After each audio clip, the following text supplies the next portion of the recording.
What is going on, everybody? It is Ben Miller here, back with your Detroit Lions podcast. We are the West Side Lions podcast. We are on Spotify, Apple Podcasts, Google Podcasts. We're out there. Take a listen to us. As always, I've got my two co-hosts with me. I've got Jake. Jake, how's it going today? It's going great. How are you? I'm doing pretty good, man. Doing pretty good. This week's kind of flying by. Getting excited to watch this Lions team playing this weekend. So week's going by pretty well. And we also got Austin here. Austin, how's it going with you, man? Doing great, Ben. Hanging in there. Nice. So we just watched the Detroit Lions versus the Jacksonville Jaguars. It was a fun game to watch. We got the win. The Detroit Lions actually looked good. Like, they didn't just look like they pulled off a win. They looked good on every aspect of that game. It was a fun game to watch and be able to not watch your team blow up a lead that they have and lose the game. It was fun to just watch them take control and just take it to them on every single down. So let's get into some of those things that we really enjoyed about this team. Let's talk about these positives that we had for this game. We actually had a lot of positives. Like I said earlier, there were many things to be positive about with the Detroit Lions from this game. And I'm not sure if this is because they had the bye week and so they just had an extra week to kind of game plan, or if maybe this is actually change that's coming to the team that is going to be implemented where they can actually start building on this. So we're going to start it off with the offensive line. We had a little bit of some guard rotation due to some of the guards having some dehydration issues during the game. Apparently in Jacksonville it's pretty hot, pretty humid, so a few of them had to get rotated in and out, which was a little weird. I think they said all of the offensive linemen that they had for that game at one point or another was playing a down, which is very unheard of in the NFL. So that was kind of interesting. And then PFF actually has us ranked right now, and this is going to be shocking to most people. PFF has the offensive line for the Detroit Lions ranked number 1 in run blocking unit this season. They are number 1 at run blocking. It's hard to believe that we can be number one in anything. That's hard for any Detroit Lion fan to ever believe that Detroit is number 1 at something, especially something like a run blocking. For many years, we've had no run game, and all of a sudden, we have an offensive line who is number 1 in run blocking. I don't even know what to think about that. Like, it's just amazing. And then what helps with that is the second positive I have down here, DeAndre Swift. He brought it to this game. We have a run game. He single-handedly brought a run game into this game. Jake has some stats on him, and they're pretty good. What do you got, Jake?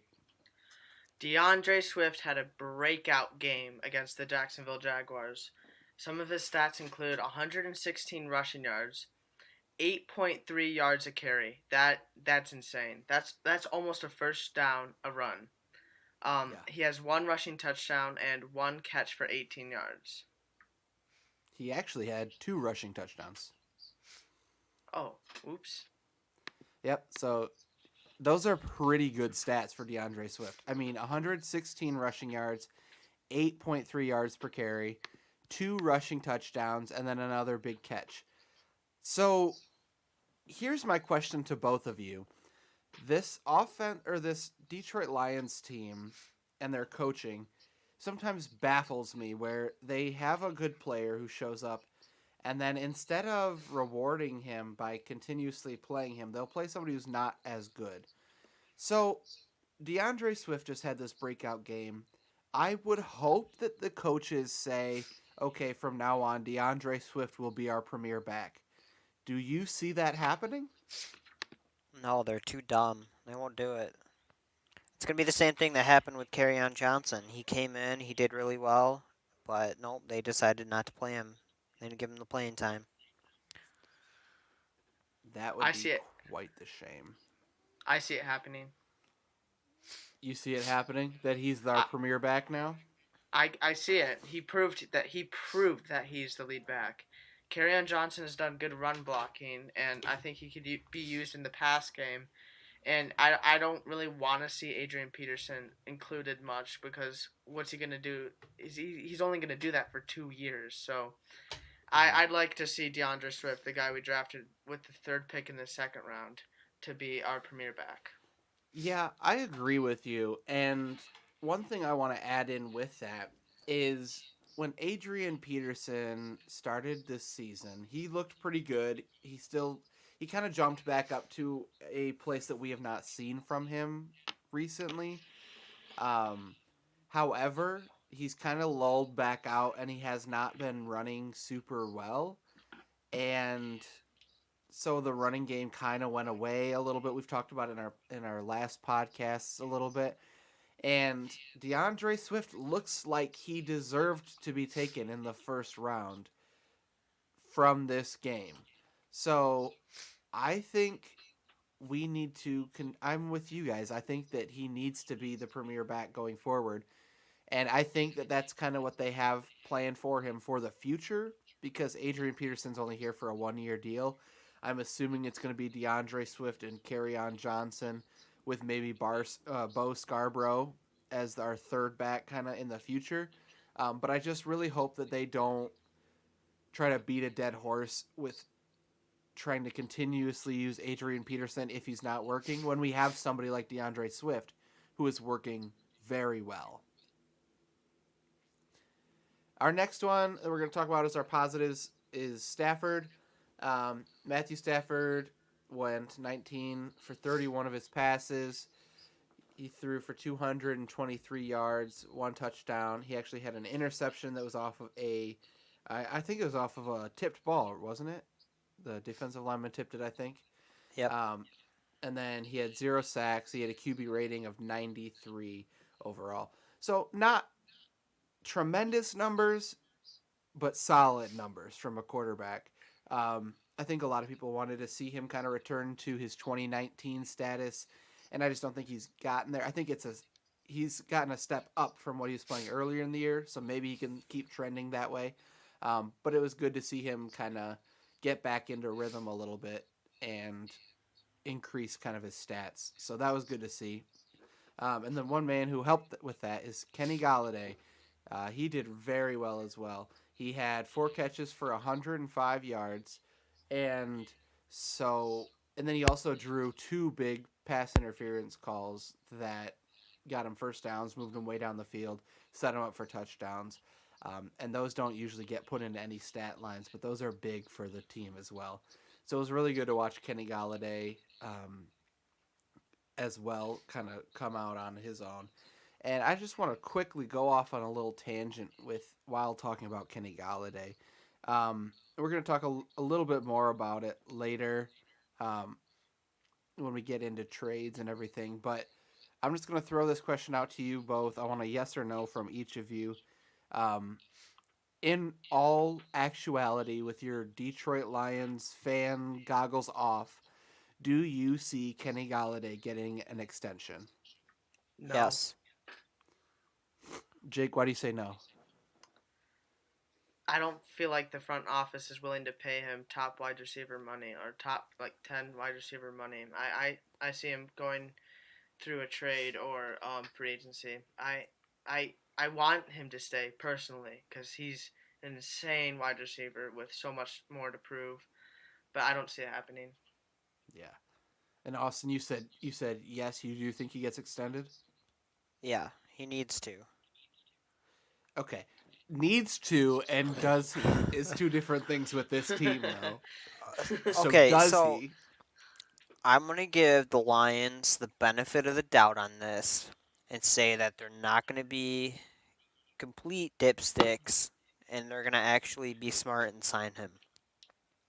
So first off, after the game on Instagram, Kenny Galladay posted a picture and the status that was with it said, "This is going to cost you big something," and I'm assuming he was Yeah. alluding to extending him is going to cost the Lions big time.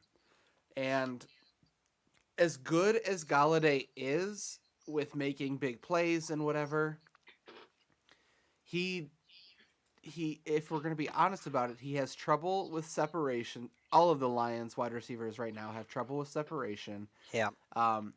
He's not amazing at route running, and you can find good wide receivers in almost every draft. Later rounds, they're a dime a dozen. You can find them. Yep. I don't.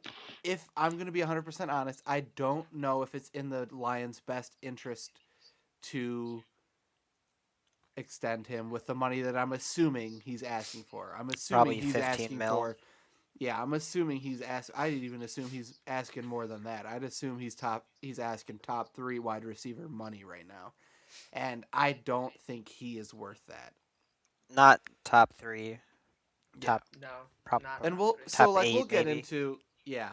Yeah, I would say maybe top 10 money, and then that even is like on the edge right there. But we'll talk about Kenny Galladay and his possibilities later on as well. Another positive we had for this game was our defensive line. So last week we talked about what we wanted to see change from this team from the bye week. And the thing that we all hammered home about was we wanted to see pass rush, we wanted to see a better defensive line, we want to see the run game stopped. And they answered. This defensive line only allowed 44 rushing yards. So this offense the Jacksonville Jaguars offense going into this game was ranked 15th in the league. So they were average, but their run game was top 12 for their running back with their running yards that they've been getting. And we held them under 44 rushing yards for this game. That's pretty good, especially when we were ranked last, 32nd with our rushing defense. And we turned it around. Like I said, I don't know if this is something that's going to continue. I sure hope it does. But we allowed 44 rushing yards, so that's amazing. And then we also got 1 sack. And now 1 sack isn't very flashy. It's not very awesome. But the amount of QB pressures that we had in this game were just outstanding. We were always in Gardner Minshew's face. The reason that we were able to stay in this game and keep their offense off balance was because we were finally blitzing, getting pressures, doing trick things. We actually pressured the quarterback almost every single down. And that was a huge difference for our team. It absolutely made the rest of our team play a million times better. So I really hope that that's something that we continue with. Another positive was our safeties. They played well. We got a pick from, I think it was Duron Harmon, picked it off and looked amazing. Amani Oruwariye is apparently one of the best corners that we've seen in a long time in our Detroit Lions. We picked him up 5th round last year. 5th round pick last year in the draft, and he has allowed almost no catches this year. He has been playing shutdown corner style. So that is so amazing to see. Jeff Okudah, he played better. His PFF grade was better this week. Not where it needs to be, Like but it's 58 getting or something. better. What's that? It was like 58, I think.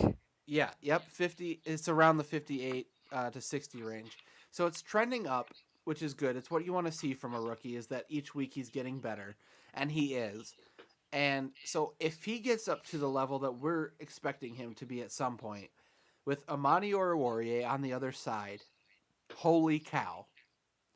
That is a good duo right there. And then again, I just want to shout to the world.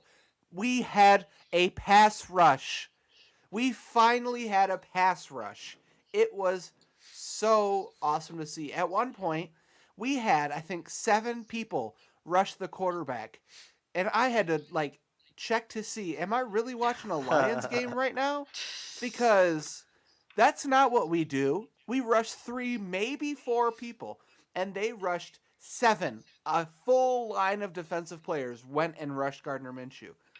It was so much more fun to watch the game like that. Now, with all of those positives, with this game. We did have a couple negatives. So actually, we had one big negative that was popping out. Otherwise, they played very well for the most part. The big negative that I saw was they got a bunch of penalties, a bunch of stupid penalties that didn't need to be happening. I think some of it was, I believe this team was wanting to play more fierce. They wanted to hit harder. They wanted to play with more aggression. But with that, you get a few penalties along the way. That just kind of goes with it. When you play more aggressive, you get more penalties. And I think we saw that in this game. Um, However, we won. So listen, Lions, if you want to keep playing aggressive like that and you want to get some dumb penalties, I, I'll shut up about it. If you keep winning, I'll shut up about the penalties. I'll just say it's a positive at that point. Because if Yep. you're going to keep winning like that, I'll take it. I'll take it. They deserve that win. What are you guys' thoughts on that? Do you think it was as well of a played game as I think it was? I think it was very well played, but we have to take into consideration that Jacksonville isn't the best team. Yes. I'd say they're bottom 5, and I Yes. think that Lions need to play some really good defense this week against the Falcons, since their offense is no joke. Right. Yeah. So a few things that I always throw out there whenever I'm talking about any NFL team and who they played, because I always hear that about, they played this team who's not good, they played that team who's not good. Um, in the NFL, it's very difficult to have such a margin of good to bad where a team is so bad that they're just out of a game. We've seen it from the Lions were very bad last year, and yet they had a lead and almost won in almost 11 of the games. So yes, they faced a bad Jaguars defense with a lot of people who were out. However, it's still an NFL team.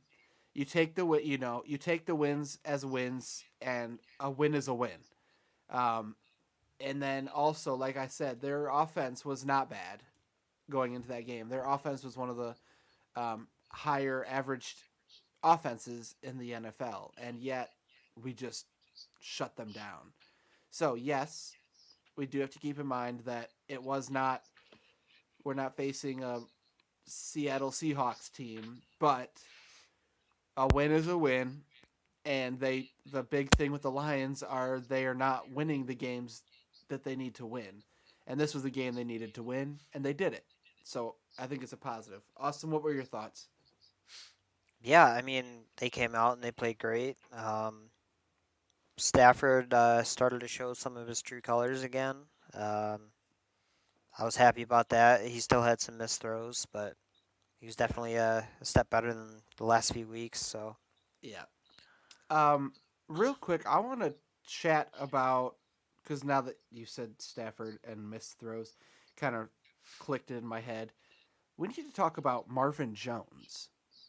Um, hmm where has he been? Last year, Galladay, Marvin Jones, and Amendola were all just. I mean, it was a Swiss Army knife of weapons that they were using everywhere. Yep. Marvin Jones has not been playing well and has barely seen the ball. he has like what 3 receptions or something like that. Yeah, it's a very. I think it's 100% less than 10, and he's had almost no impact on this Lions team, which is so weird. As much as I love Marvin Jones, I have 2 words. Goodbye, friend. There's no way he does not get traded before the week 8 deadline. He's played like garbage this season, and Yeah, I'm saying that from the bottom of my heart because I love Marvin Jones, but he does not have a spot on this team after yeah, week 8. yeah, Yeah, he's yeah. definitely But lost a step. we'll talk about trades and what in just a bit. But yeah, that's so weird to see him kind of struggling. Because I too really enjoy watching Marvin Jones, and he's a good mix between Galladay and like a Golden Tate kind of guy who is like shifty and can run after catch type of a deal. And So it's a good mix, and we just haven't seen it from him this year. And I hope that maybe that changes. But I mean, we'll talk about what we see from Mervyn Jones in a little bit as well. Um, and then we'll we kind of already talked about the changes that we were wanting to see coming out after the bye week. I see, Austin, you threw something in here. You want to just talk about anything specific that you saw after the bye week that you enjoyed from the Lions? We finally switch the scheme for our defense. Massive. Yes. We played mostly cover 3 throughout the whole game. Our cornerbacks were not having to sit out on an island by themselves and having to, just run and try and cover. We played with the zone. They were able to come down and help out on the run plays as well, and that made a huge difference. Yeah. So the Lions started the year playing man defense on 82.1% of their plays. Against the Jacksonville Jaguars, they were down to 39.1% of man plays. I love So that number.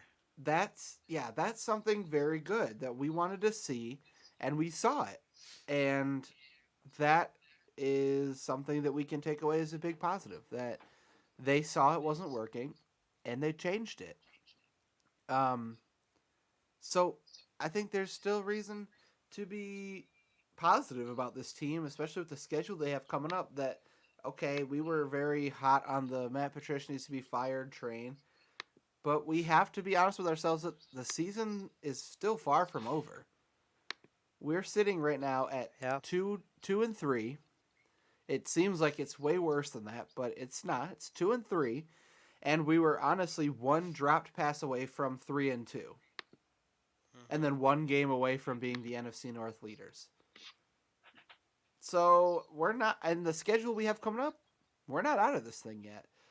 So we'll see how it keeps going, and I'm sure as soon as we get another loss that looks kind of bad, we'll be right back on the train of Patricia needs to go. It's time to call it, flip it. Oh yeah.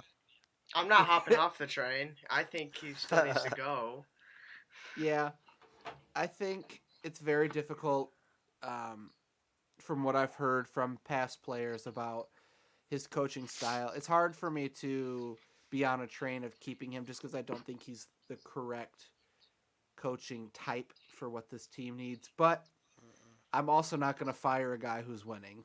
We did that with Caldwell, and it didn't Look how turn that out well. turned out. So if Matt Patricia starts winning and he gets honestly, if he starts winning and we lose like some of the bigger games or whatever, and we get to 500 or more, I'll be a lot less on the train to fire him. But we need to start seeing the wins, and they need to be wins like this where we're not just passing by the skin of our teeth. We're in the lead and we hold it and we're looking good. But let's move on to the game we have in front of us right now. Talked a little bit about it. We've got the Detroit Lions versus the Atlanta Falcons. The Falcons right now are, what are they, 1-4 or 1-5? 1-5. 1-5. Okay, so they haven't started off great for their season. They were a few games without Julio Jones, and those games they got decimated because their offense could do nothing, and their defense is not good. So the Falcons, their strong points right now is that they have a good run defense, like we talked about earlier, and they have Grady Jarrett. That's about all you need to say right there is on that defensive line. They've got Grady Jarrett, who is going to stuff the run as much as he can. So their run defense is good. And then their offense with Julio Jones and Calvin Ridley out there can be explosive, especially with those two out there. And I think that the numbers might be a little skewed from what they did last week because if I'm going to be honest, I think the Vikings defense is probably one of the worst in the NFL right now. And Yep. I think their defense would make any team look really good. So I think that their offense can be explosive. I don't think it's going to be able to be put up what they did against the Vikings, but they have potential.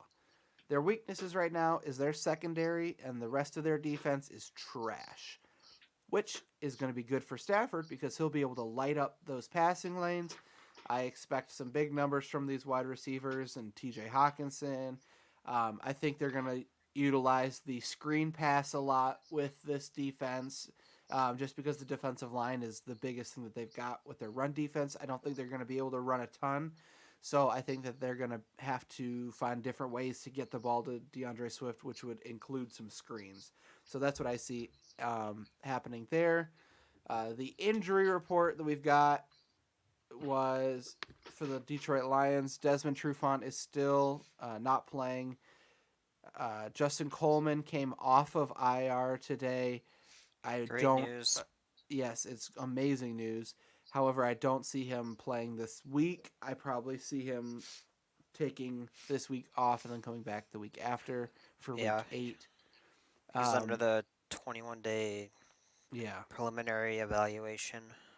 Yep. So our corners at this point will be Okuda and Amani Oruwariye again, which will be a big test for them, to be honest. Calvin Ridley and Julio Jones. Who do you have on who, you know? That's a tough matchup right there. Two of the best wide receivers. Absolutely.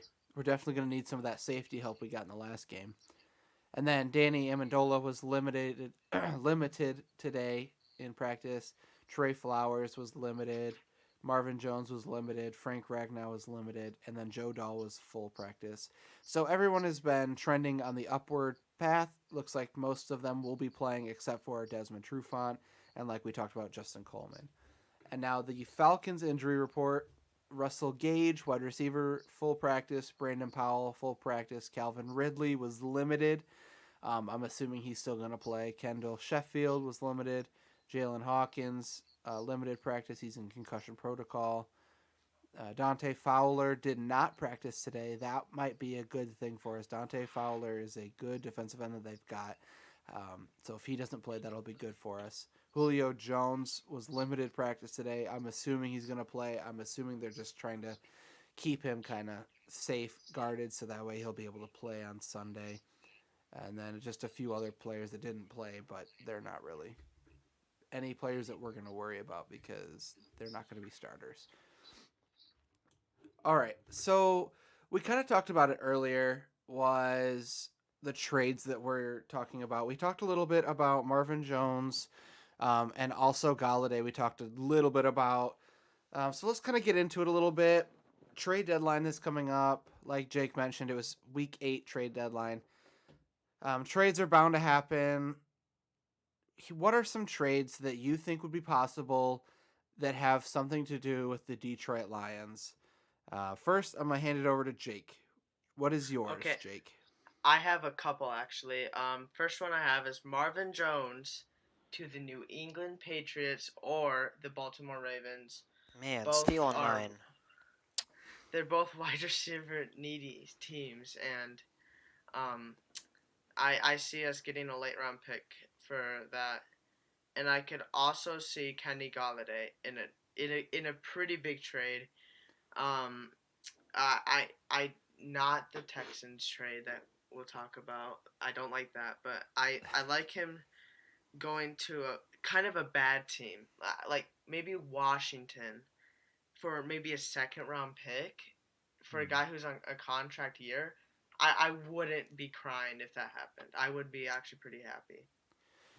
So the trade that Jake is talking about is one that we had discussed earlier that was out on social media with some beat writers from the Detroit Lions talking about if the possibility of trading Galladay to the Texans for J.J. Watt, just a straight-up trade, J.J. Watt for Kenny Galladay, and then the Detroit Lions picked up Antonio Brown off of the free agency. Can I just say worst trade in the world? Bad trade. Nobody wants Antonio Brown.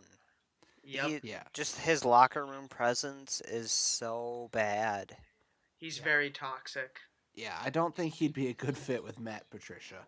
No. Which is the only reason, honestly, that's the only reason that I, at this point, have said that I would not be a fan of that trade. Otherwise, if Antonio Brown was not a locker room cancer and he was playing at the level that he was before he left, I would say that's a good trade and good Yeah. pickup, and that needs to happen. But it Mhm. isn't, so I'm not going to say that that's what's going to happen. Austin, what's your trade that you'd want to see? Well, Jake stole mine.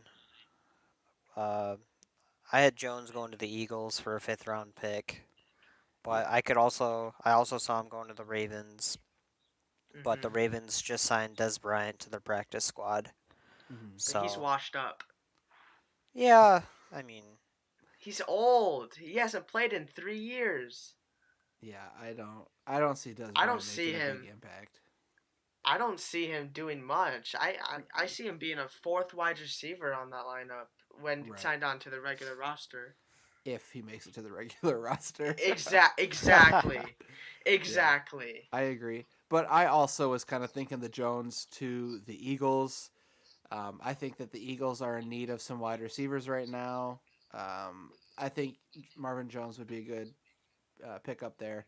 However, the one that I'm going to come out with is one that was just put out on social media a little bit ago. It was apparently from a Jets beat writer confirmed that the Jets would not turn down a second round pick for Quinnen Williams, who was the third overall pick in last year's draft, defensive lineman. So I'm gonna say Detroit gives up a second round and picks up Quinnen Williams.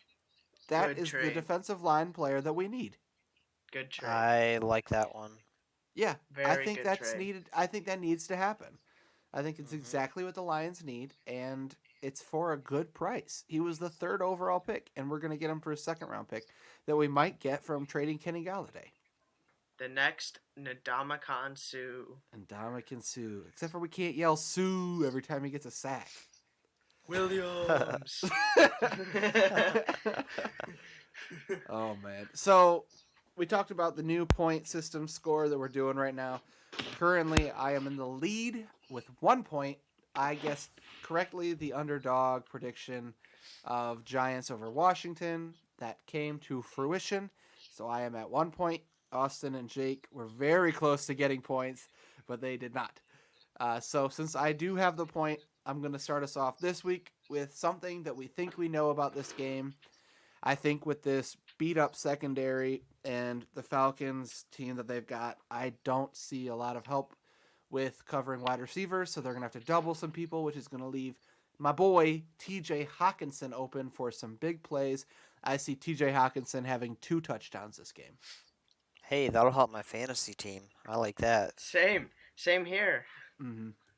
Yeah, I think TJ is just going to explode.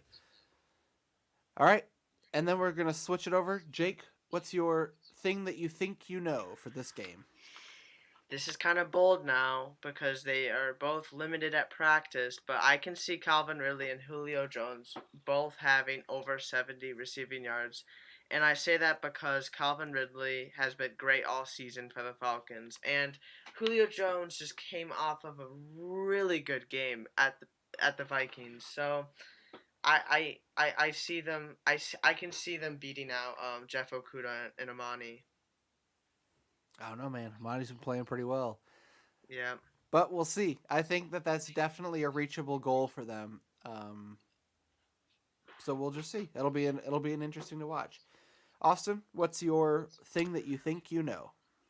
I've got Swift going off again this week. I think he's gonna repeat what he did last week, and See that's I got him going for 90 plus yards this week. and is that 90 plus rushing Total. total? That's pretty brave of you to assume that this coaching staff automatically sees a good game from him and puts him as number 1 running back instead of now we're going to give it to Adrian Peterson, Kerryon Yeah, Johnson. We're going to I'm put hoping Bo they're in not gonna there be because stupid about it. Yeah. so okay, that's a good goal too. I think if he does that, I think we're going to be in a good spot for this game as well. So I'm hoping that he does. And then we're going to go into our underdog predictions. Again, I'll start us off. I have the Rams winning against the Bears. I have said it every week, and I'm going to say it again. The Bears are the team that is not as good as their record at all. Yep. Agreed. And and I think the Rams need a win.